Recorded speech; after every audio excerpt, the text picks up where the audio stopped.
திருச்செந்தூரில் வார்டு 61 அமைய பெற்றுள்ள நகர்ப்புற நலவாழ்வு மையத்தை திறந்து வைப்பதற்காக இன்று வருகை புரிந்துள்ள தமிழகத்தின் உசேன் போல்ட் நம்ம மக்கள் நல்வாழ்வுத்துறை அமைச்சர் திரு மா சுப்பிரமணியம் அவர்களையும், மாநகராட்சி ஆணையாளர் அவர்களையும், மாவட்ட ஆட்சித்தலைவர் அவர்களையும்,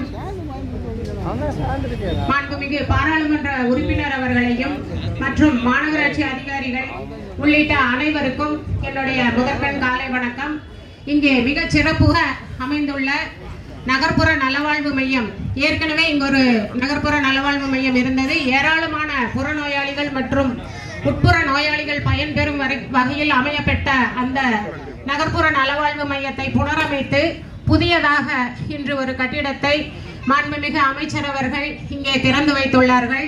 அவர்களுக்கு இந்த கிழக்கு மண்டலத்தின் சார்பில் எங்களுடைய மனமார்ந்த வாழ்த்துக்களையும் நன்றிகளையும் தெரிவித்துக் கொள்கிறோம். நன்றி, வணக்கம்.